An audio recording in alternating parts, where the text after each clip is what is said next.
Halo teman-teman, di video kali ini kami mewawancarai salah satu entrepreneur kota Bandung di bidang kuliner, yaitu owner dari restoran Stik Ranjang, yang sudah memiliki beberapa cabang di kota Bandung, yaitu di daerah di Pati Ukur, Ahana Sution, dan di daerah Lengkong.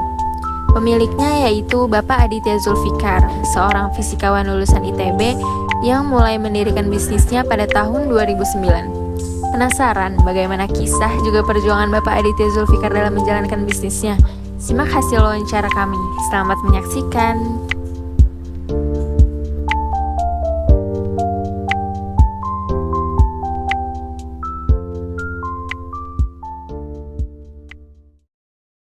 Tadi tanya tentang bisnis ya secara umum tentang yang saya jalani saat ini.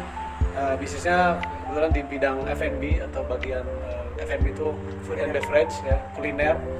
Jadi saya bergerak di bidang bisnis kuliner atau makanan dan punya brandnya namanya Stik Ranjang. Jadi Stik Ranjang itu yaitu bisnis secara umumnya bergerak di bidang kuliner, khususnya makanan western karena stik itu kan dari barat ya. Tapi dagingnya pakai daging lokal. Tapi ada juga daging impor sekarang ya. Dan memadukan khasnya dengan dari Indonesia, pedasnya itu level pedasnya itu dari cabai asli Indonesia. Itu gambaran awalnya. Pertama kali dimulai Stik Ranjang itu sebenarnya dari tahun 2009 sebenarnya, tapi awal mula jualan gitu ya, tapi belum langsung ke Stik Ranjang. Jadi itu cikal bakalnya saya jualan ayam crispy pakai nasi gitu, dikotakin dan itu dijual di kampus saya dulu pernah berkuliah. Sampai akhirnya di 2011 Allah takdirkan bisa punya tempat di kaki lima.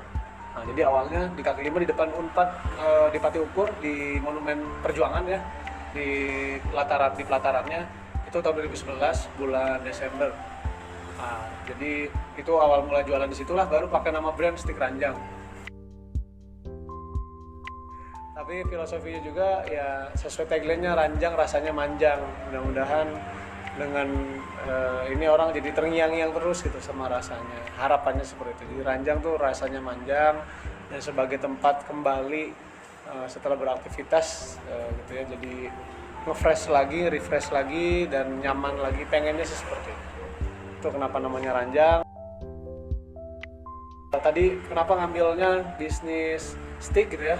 Karena mindsetnya orang-orang itu paradigmanya steak itu makanan mahal kan, dan waktu itu di kaki lima belum ada seingat saya ya, 2011 itu waktu itu belum ada yang ya, ada yang sudah di outlet, jadi yang kaki lima waktu itu, kalau sekarang banyak kaki lima, waktu itu zaman itu belum, rasanya belum, minimal di Bandung lah nggak ada di Bandung.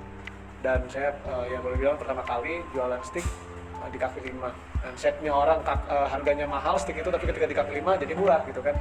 Tapi kita bikin tetap nggak murahan dan jadi memadukan unsur-unsur lokalnya itu dengan level pedas.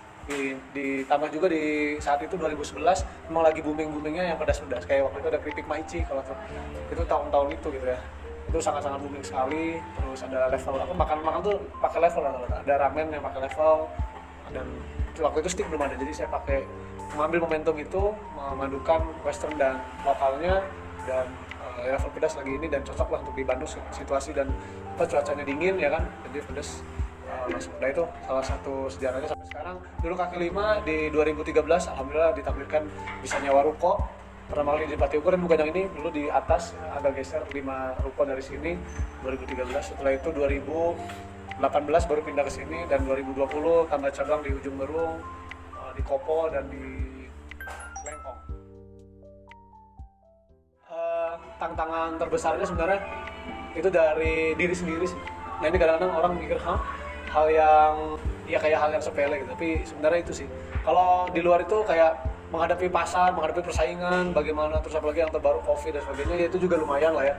Tapi sebenarnya sejatinya yang paling utama itu adalah menghadapi diri sendiri dan menentukan sebenarnya ini bisnis mau kemana, gitu. Tujuannya apa, niatnya apa, dan itu sih yang paling menurut saya sangat-sangat berpengaruh. Jadi kalau ditanya apa yang paling terbesar adalah menghadapi diri sendiri. Maksudnya ya kita nyari nih, bisnis ini dibuat untuk apa, mencari apa, kan kita yang bisa jawab ya. Ini bisnis kita gitu. Saya pikir yang utama dalam bisnis itu permasalahannya adalah bagaimana kita menentukan mindset kita gitu.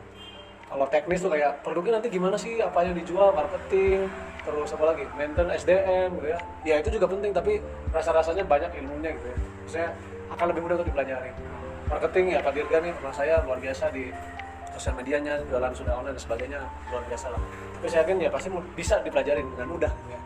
Nah yang sulit adalah ya tadi di awal, dan ini suka ketinggalan ya. Saya mengalami permasalahan itu ketinggalan. Jadi bisnis 2009 bahkan jualan biasa, terus 2011 punya brand stick ranjang, baru menemukan titik balik bahwa saya punya masalah di niat dan tujuan adalah di 2018.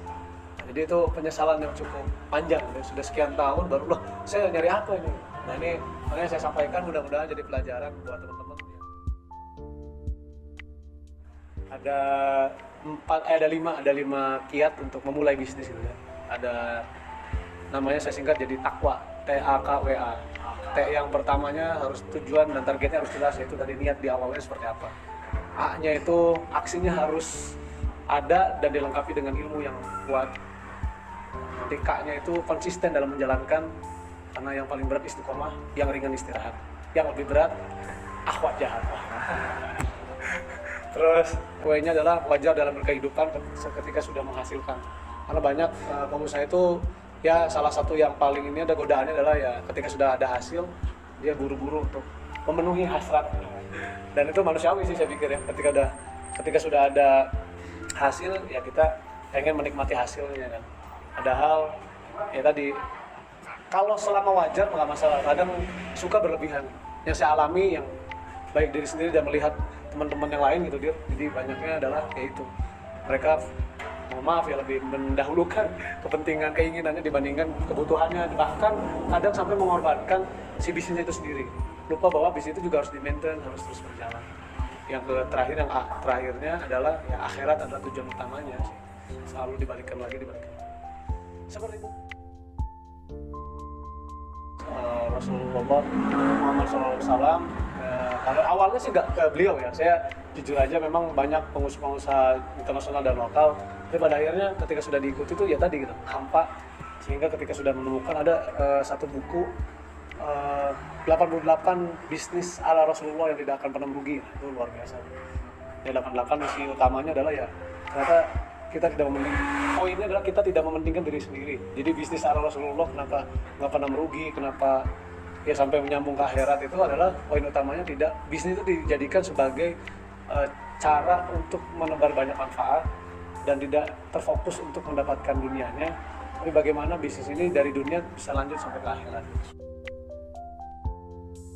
Yang saya lagi, ya Allah takdirkan lagi belajar, semua hadis arba'in pasti diawali sama hadis innamal a'malu binniyat wa innamal likulli imri'in ma nawa. Jadi apa yang kita niatkan itulah yang kita dapat. Itu sangat sepele, ya lagi-lagi gitu ya, sangat kecil, sangat ringan, tapi ya justru akan berdampak besar. Maka dari awal itu harus diterapkan. Tadi berikutnya aksi harus jelas gitu. Jangan cuma bisnis yang bagus itu apa, bisnis yang bukan difikirkan tapi yang dijalankan. Tapi dengan tidak asal menjalankannya, setelah tadi niatnya sudah dapat, jalankannya dengan ilmu ya, tidak dengan gegabah juga gitu ya. Memulai akan lebih mudah. Mulai itu apapun bisa. Ya, tapi yang lebih sulit adalah menjaga terus gitu, niatnya, caranya, ya perjalanannya gitu, terus mengilmui diri kan harus terus konsisten terus harus istiqomah, itu berat. Terus juga ya tadi hati-hati dengan godaan-godaan ketika sudah di sini sudah ada hasil gitu ya, atau bahkan sebenarnya belum ada hasil pun ya godaannya nanti jadi memaksakan diri misalkan gitu ya. Akhirnya ya sekarang apalagi luar biasa godaannya, toolsnya dipermudah ya, ada layanan pinjol gitu ya. Nah ini satu sisi ya kayak tools untuk mempermudah gaya hidup gitu kan, memaksakan diri itu dipermudah, dikasih jalan, padahal ya ini sesungguhnya ujiannya gitu. Nah itu juga jadi wajar dalam hidup itu tidak hanya ketika sudah menghasilkan sih menurut saya, ketika belum pun bisa nggak kita nahan diri gitu kan. Ya balik lagi tadi tujuannya mau apa, dan ya tidak lain goalsnya adalah bisnis ini tidak cuma di dunia tapi juga sampai nanti menjadikan alat gitu ya. Kan bisa ya, ternyata saya baru tahu uang itu harusnya dicintai kan? Saking cintainya jangan cuma buat di dunia tapi sampai akhirat. Caranya apa ya, digunakan di jalan yang Allah ridhoi.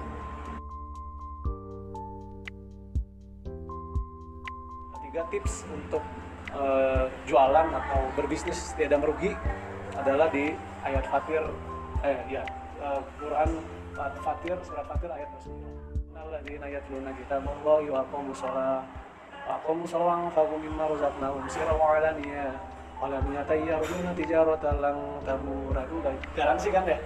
Di syaratnya 3 ternyata. Jangan jauh-jauh dari Quran. Yatluna kitabullah, bacalah kitabnya Allah. Aqimus shalah dan wangfaku ya, diterang-terangan ataupun sembunyi-sembunyi. Nah, ini 3 ini salah satu tips menggaransi supaya jualan kita, bisnis kita tidak pernah merugi. Nah, garansinya kan itu ya. Yang apa? Tijaratan lang tabur. Dan rugi di sini tidak selalu dalam inian materi semata, saya pikir. Karena definisi ruginya adalah ketika kita jauh dari